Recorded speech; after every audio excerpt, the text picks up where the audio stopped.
یاجوج و ماجوج حضرت نوح علیہ السلام کے تیسرے بیٹے یافت کی اولاد میں سے ہیں۔ یہ انسانی نسل کے دو بڑے وحشی قبیلے گزر چکے ہیں جو اپنے ارد گرد رہنے والوں پر بہت ظلم اور زیادتیاں کرتے اور انسانی بستیاں تک تاراج کر دیتے تھے۔ قرآن مجید کی آیات توریت کے مطابق اور تاریخی شواہد سے معلوم ہوتا ہے کہ یہ لوگ شمال مشرقی ایشیا میں زندگی بسر کرتے تھے اور اپنے وحشیانہ حملوں کے نتیجے میں ایشیا کے جنوبی اور مغربی علاقوں میں مصیبت برپا کرتے تھے۔ بعض تاریخ دانوں نے ان کے رہائشی علاقے کو ماسکو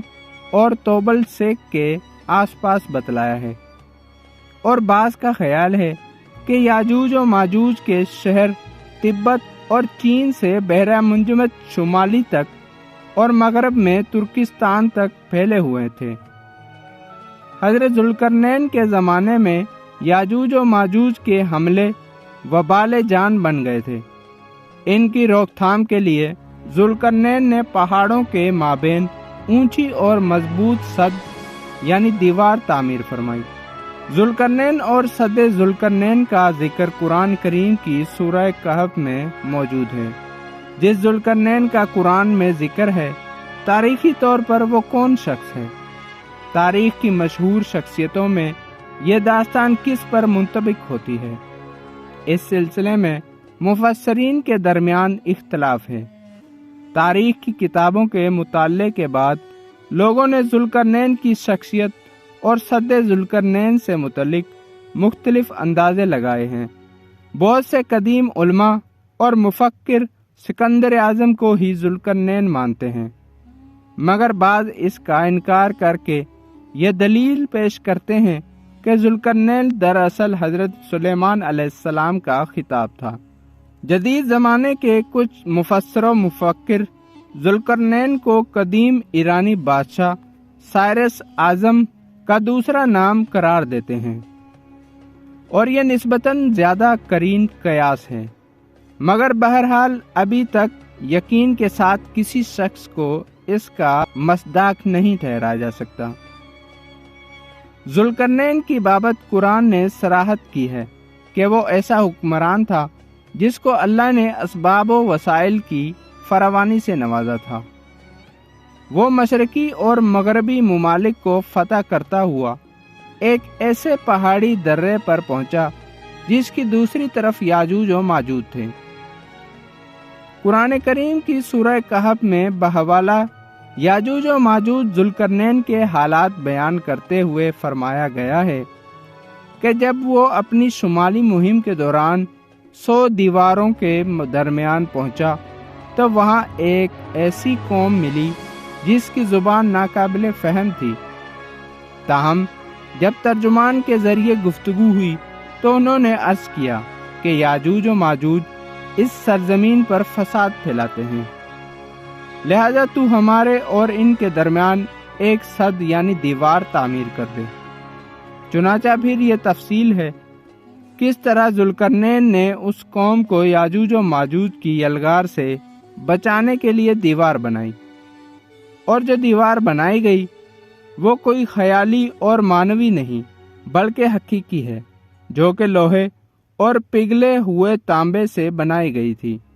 جس سے وقتی طور پر یاجوج و ماجوج کا فتنہ دب گیا۔ جب یہ دیوار تعمیر ہو گئی تو ذوالقرنین نے اللہ کا شکر ادا کیا جس نے یہ دیوار بنانے اور لوگوں کو آئے دن کی پریشانیوں سے نجات دلانے کی توفیق بخشی، مگر ساتھ ہی لوگوں کو یہ بھی بتا دیا کہ یہ دیوار اگرچہ بہت مضبوط اور مستحکم ہے، مگر یہ لازوال نہیں، جو چیز بھی بنی ہے بالآخر فنا ہونے والی ہے، اور جب میرے رب کے وعدے کا وقت قریب آئے گا تو وہ اس کو پیوند خاک کر دے گا، اور میرے رب کا وعدہ برحق ہے۔ رہی یہ بات کہ سد ذوالقرنین کہاں واقع ہے، تو اس میں بھی اختلاف ہیں، کیونکہ آج تک ایسی 5 دیواریں معلوم ہو چکی ہیں جو مختلف بادشاہوں نے مختلف علاقوں میں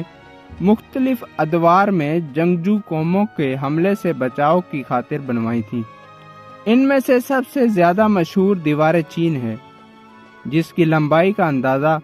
1200 میل سے لے کر 1500 میل تک کیا گیا ہے اور اب تک موجود ہے۔ لیکن واضح رہے کہ دیوار چین لوہے اور تانبے سے بنی ہوئی نہیں ہے اور نہ وہ کسی چھوٹے کوہستانی درے میں ہے، وہ ایک عام مسالے سے بنی ہوئی دیوار ہے۔ بعض کا اصرار ہے کہ یہ وہی دیوار مارب ہے کہ جو یمن میں ہے۔ یہ ٹھیک ہے کہ دیوار مارب ایک کوہستانی درے میں بنائی گئی ہے،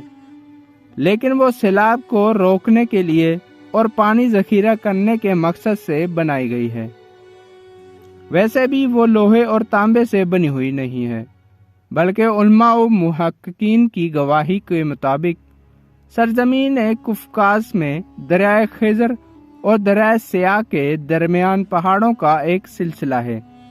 کہ جو ایک دیوار کی طرح شمال اور جنوب کے ایک دوسرے سے الگ کرتا ہے۔ اس میں ایک دیوار کی طرح کا درہ بھی موجود ہے۔ یہاں اب تک ایک قدیم تاریخی لوہے کی دیوار نظر آتی ہے۔ اسی بنا پر بہت سے لوگوں کا نظریہ ہے کہ دیوار ذوالقرنین یہی ہے، اگرچہ سد ذوالقرنین بڑی مضبوط بنائی گئی ہے، جس کے اوپر چڑھ کر یا اس میں سوراخ کر کے یاجوج و ماجوج کا ادھر آنا ممکن نہیں، لیکن جب اللہ کا وعدہ پورا ہوگا تو وہ اسے ریزہ ریزہ کر کے زمین کے برابر کر دے گا۔ اس وعدے سے مراد قیامت کے قریب یاجوج و ماجوج کا ظہور ہے۔ صحیح بخاری کی ایک حدیث میں حضور نبی کریم صلی اللہ علیہ وسلم نے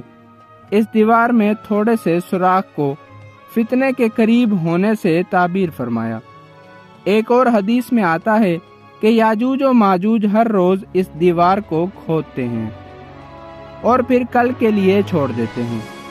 لیکن جب اللہ کی مشیات ان کے خروج کی ہوگی تو پھر وہ کہیں گے کل انشاءاللہ اس کو کھودیں گے، اور پھر دوسرے دن وہ اسے نکلنے میں کامیاب ہو جائیں گے اور زمین میں فساد پھیلائیں گے، یعنی انسانوں کو بھی کھانے سے گریز نہیں کریں گے۔ تو اللہ تعالیٰ کی طرف سے حضرت عیسیٰ علیہ السلام کو حکم ہوگا کہ وہ مسلمانوں کو طور کی طرف جمع کر لے، کیونکہ یاجوج و ماجوج کا مقابلہ کسی کے بس میں نہ ہوگا۔ حضرت عیسیٰ علیہ السلام اور ان کے ساتھی اس وقت ایسی جگہ کھڑے ہوں گے جہاں غذا کی سخت قلت ہوگی۔ پھر لوگوں کی درخواست پر حضرت عیسیٰ یاجوج و ماجوج کے لیے بددعا فرمائیں گے، پس اللہ تعالیٰ ان کی گردنوں اور کانوں میں کیڑا پیدا کر دے گا جو بعد میں پھوڑا بن جائے گا، جس کے پھٹنے سے یہ ہلاک ہونا شروع ہو جائیں گے، سب کے سب مر جائیں گے۔ ان کی لاشوں سے ایک بالشت زمین بھی خالی نہ ہوگی اور ہر طرف ان کی لاشوں کی گندی بو پھیل جائے گی۔ پھر عیسیٰ ابن مریم دعا کریں گے تو اللہ عز و جل اونٹ کی گردن برابر پرندے بھیجیں گے جو ان کی لاشوں کو اٹھا کر جانے کہاں پھینک دیں گے۔ پھر ایک بارش ہوگی جس سے کل زمین صاف شفاف ہو جائے گی اور ہر طرف ہریالی و خوشحالی ہوگی۔ صحیح مسلم میں نواس بن سمعان کی روایت میں صراحت ہے کہ یاجوج و ماجوج کا ظہور حضرت عیسیٰ علیہ السلام کے نزول کے بعد ان کی موجودگی میں ہوگا، جس سے ان مفسرین کی تردید ہو جاتی ہے جو کہتے ہیں کہ تاتاریوں کا مسلمانوں پر حملہ یا منگول ترک جن میں سے چنگیز بھی تھا یا روسی اور چینی قومیں یہی یاجوج و ماجوج ہیں جن کا ظہور ہو چکا، یا مغربی قومیں ان کا مصداق ہیں کہ پوری دنیا میں ان کا غلبہ و تسلط ہے۔ یہ سب باتیں غلط ہیں، کیونکہ یاجوج و ماجوج کے غلبے سے سیاسی غلبہ مراد نہیں ہے، بلکہ قتل و غارت گری اور شر و فساد کا وہ عارضی غلبہ ہے جس کا مقابلہ کرنے کی طاقت ملے گی، تاہم پھر وبائی مرض سے سب کے سب لقمہ اجل بن جائیں گے۔